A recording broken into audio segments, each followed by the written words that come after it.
Hey everyone, welcome back to the Coop with Meyer Hatchery, where we talk all things poultry in hopes of educating chicken keepers and inspiring future flock owners. I'm Amanda, and today we're talking about quail. And for all of our wonderful listeners, we have a $5 off coupon code just for you. At checkout, just enter the code THECOOP2022 to save $5 off your next order. Meyer Hatchery is so excited to now offer quail hatching eggs. It is something that many of our customers have been requesting for a while now, and we have delivered. Whenever we offer something new, this brings in a slew of new questions for those unfamiliar with raising the poultry type. I'm excited to bring in qualified quail expert Michael today to share his wealth of knowledge with me and all of you listeners. Michael, thank you so much for joining us here today on the Coop podcast. I think it's just amazing that Meyer Hatchery has been able to partner with you in order to provide our customers quail hatching eggs. It's something that I have heard requested for the last 5 years working in customer service. So I'm so happy we're finally able to offer them. Thank you, Amanda. It's great to be on here and great to be working with Meyer. Now, let's start off by you telling us a little bit about yourself and how you got started with quail. And I hear you have a really interesting COVID-related success story. We do. So it was certainly an adventure. We started in 2017 raising quail, and we really liked the business case. We really enjoyed the birds, and I didn't like my job so much. So I thought, hey, let's start a quail farm. My wife was all in. She loves animals as well. So we started raising quail. Eventually, we outgrew our house. Quail are really interesting because in small numbers, you can raise them almost anywhere. But in large numbers, you do need to be in more of a farm setting. So we invested everything we had, moved, started our quail farm, built up our numbers a bit, purchased some marketing materials, supplies, everything, had routes to restaurants ready to go to do all this advertising and giveaways, and COVID hit and we all locked down and every restaurant we had scheduled to visit was closed. Even after some of them started to open up, quail eggs are more of a premium product. We didn't feel comfortable approaching all of these restaurants that were struggling and asking them to buy a more expensive product than they were currently using. So we pivoted. I don't want to say we completely panicked, but we were very concerned that everything we had, we were about to lose. We had a website. We started selling fertile hatching eggs, and that just really took off. So we became somewhat of a premier hatching egg provider, selling hatching eggs all over the world. And our focus then shifted to how can we make hatching eggs super high quality? How can we push the envelope on the bounds of Coturnix and make them a really great bird for everyone from a commercial breeder to raise to the average hobbyist. And it's been a lot of fun. So you, like when life gives you lemons or COVID, you make more quail? Is that kind of what happened? Exactly. We call it COVID aid. COVID aid in the form of quail. I love it. So with everything new that comes through Meyer Hatchery comes new questions. I personally have never raised quail, but it's definitely on my poultry bucket list. What is your best advice for someone wanting to try their hand at hatching or raising quail for the first time? I know a lot of times with other forms of poultry, we get asked, how many should I start with? That's a great question. I get that question all the time as well. It completely depends on your goals. So if you want to just raise quail for your family, I suggest doing kind of what I did when I first poked around with it and start with 10 or 15 birds. They are going to produce a lot of eggs. Similar to a chicken, a quail is going to lay an egg almost every day. As far as other things to note, if you're starting with quail, if you have experience raising chickens, my advice is a little different. Quail are very, very, very fragile as chicks. They're susceptible to the cold. So if you have a brooder that's worked successfully for your chickens, you're going to need to make sure that it's completely draft proof and home in on the perfect temperature, which is about 95 degrees. So same parameters, you just have to be a little more precise because they're so small and so fragile. If you're like me and you had never raised chickens when you got quail, that may never cross your mind. You may just fiddle with your brooder until it works. But don't go into it blind. If you have experience raising other poultry, that's a big hurdle is the brooding step. The second thing is get an incubator that works for quail. Most incubators are designed for chicken eggs. Chickens are a lot more popular. But as quail are becoming more and more popular, there's a few incubators that work really well for smaller, more fragile eggs. So what you want to avoid is any incubator that tends to have temperature oscillation or hot spots. Sometimes those don't affect larger eggs, but they do affect quail. And usually you want to invest about $150 to $200 in a good incubator that can successfully hatch quail eggs. So that's those are the two big things. Focus on incubation and brooding. And then as soon as you get the birds feathered out, they're hardy, they're super tough, very, very heat tolerant and cold tolerant. Just amazing birds. So it's worth the trouble to get through that learning curve. And then it's really easy once you get the hang of it. And I like that point on the incubator. I know my very first hatching experience, I went out and bought the cheapest incubator I could find because I was on a budget and I thought, hey, I can hatch eggs out of anything as long as it's called an incubator, right? And of course, I didn't have any success hatching. And then a few years later, I invested in something a little bit more expensive and I had these great hatch rates. So it's not always better to go cheaper. I learned That's that true. the hard way. The old joke is don't spend more on your eggs than you did on your incubator. Oh, that's a good, I like that one. Now, why would somebody want to raise quail? Like, what are some of the benefits? So the most common reason people want to raise quail in a small setting is because they don't want something loud and large, or their HOA doesn't allow chickens. Quail is a great substitute. It's a little more work to deal with the eggs because they're smaller, but they are a great substitute and they're a nice bird to raise. They're not as loud. So there's often regulatory reasons from HOAs or cities that would cause people to want to raise quail. They're also getting much more popular for eggs and meat. Children in particular who have allergies to chicken eggs often can eat quail eggs. And people who are concerned about dietary cholesterol often see a benefit in the LDL versus HDL cholesterol count in quail eggs. They're a little bit different at a biochemical level. So those are a couple of reasons. Husbandry is really easy with quail. They have a fast turnaround. Quail are usually laying eggs by the time they're 6 to 8 weeks old. So if you're impatient like me, quail can be really great. Unfortunately, they also have a shorter lifespan in laying life, so there's that faster turnover.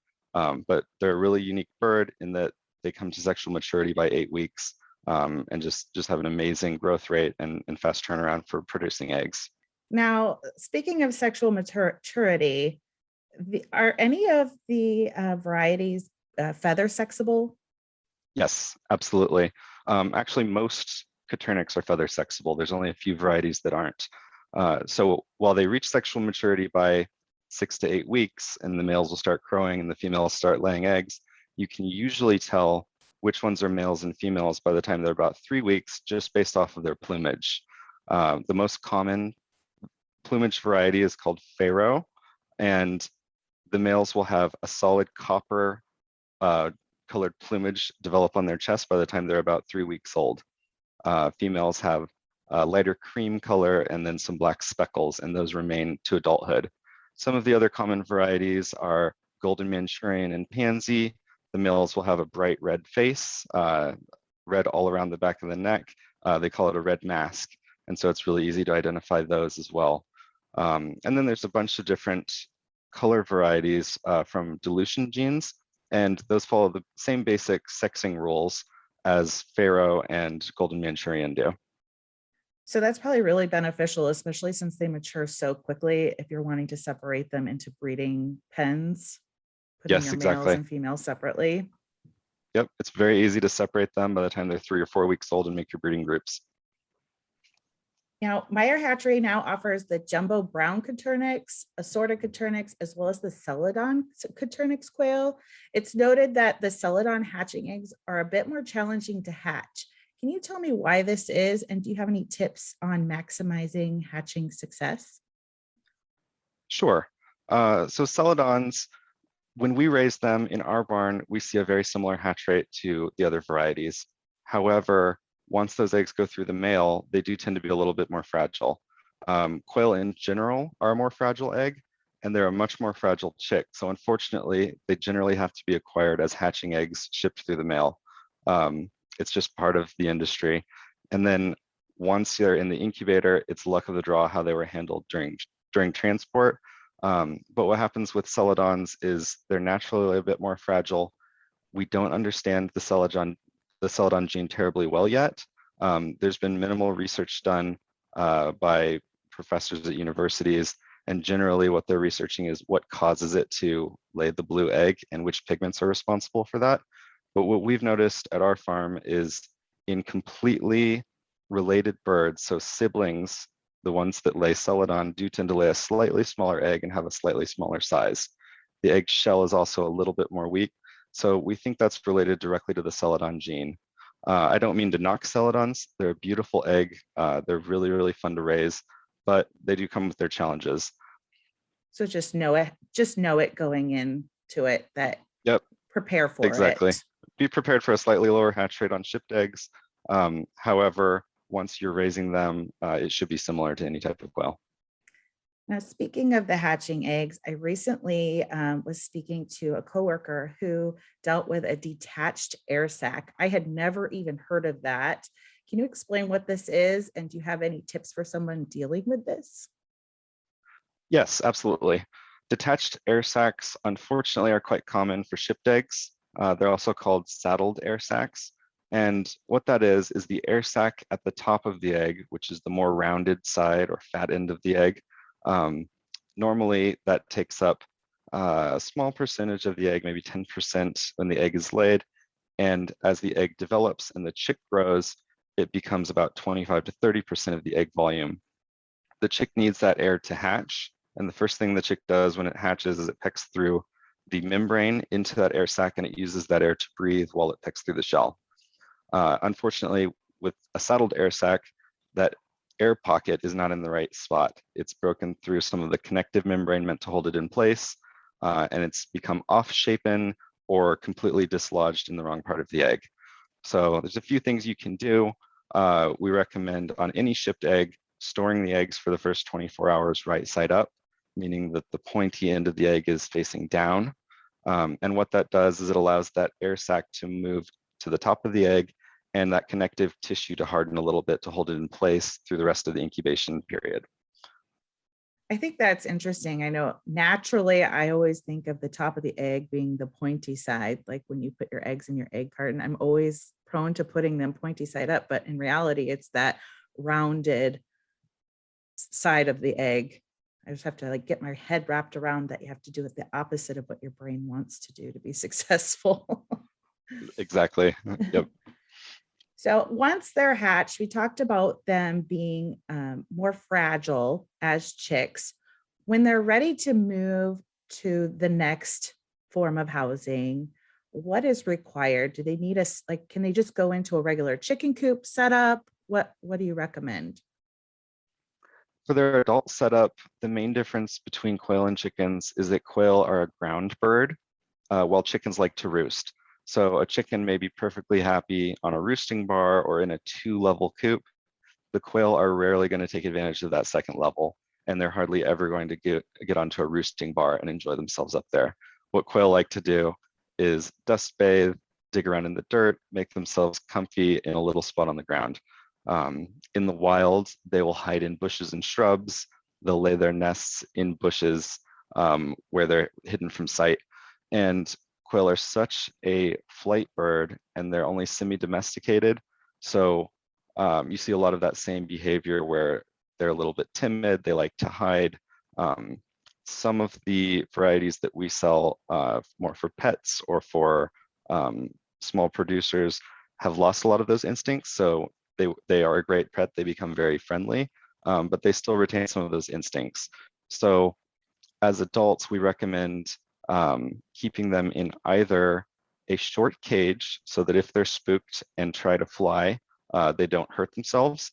So they do best in a cage that's between 8 and 10 inches tall, or keeping them in a very tall environment that's at least 6 feet tall so that if they're spooked and begin to fly, they don't hit their head on the top. As far as space, this is one of the main advantages of quail. They're a covey bird and they're very happy in a small and tight space. Oftentimes, if you give quail a large pen, you'll see them all huddled together in a big pile in one spot. They're very social and they are perfectly happy in a large enclosure or a small enclosure. The USDA recommends no more than 4 birds per square foot on a wire floor or 2 birds per square foot on the ground. So those are some good guidelines for a minimum. And the maximum is however much space you want to give them. We've seen people create a Taj Mahal for their quail where they just have hides and shrubs and trees and they have a grand old time. But the height is the most important thing to keep in mind just for safety. Lastly, the lighting requirements, very similar to chickens. They're stimulated to lay eggs by light. They need to think that it's springtime. So giving them about 16 hours of light per day is ideal. They don't need a lot of light. They just need enough to trick them into laying eggs. Chickens do tend to lay a little easier, but if you give quail light and you keep them in a stress-free environment, they'll lay just as often. Now, what about feed? Do they require a special feed? What is safe to offer them as like a natural supplement to their diet? Sure. Quail can eat just about anything that people can eat if they can physically peck at it and eat it. So what we recommend generally is a complete feed, and most feed stores will sell either a turkey feed or a game bird feed. What you have to be careful is not to buy game bird attractant feed, so a mixture of seeds meant to lure wild game birds into your yard for bird watching. That's not going to be good for them.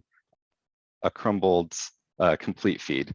So that's normally for the starter going to be about 26 to 30% protein and no more than 1% calcium. And then for layers, similar to chickens, but a slightly higher percentage, you're going to have 20 to 22% protein and then 3 to 4% calcium. So many people we are seeing are shifting, especially since many of us are noticing, shortages of meat at the market, the local stores. People are wanting to raise their own meat. So in turn, when it comes to breeding quail, if they're wanting to breed them for meat for their own family or maybe to sell to others, what sort of ratio male versus female do you recommend for best fertility rates? So this is where information varies dramatically depending on what type of quail you have. So New World quail, like bobwhites and gambills and California quail or mountain quail, tend to be more monogamous. In a commercial setting, a lot of bobwhite breeders will have 1 male for every 2 females. With Coternyx, they aren't monogamous. You can have 1 male to about 4 females, sometimes 5.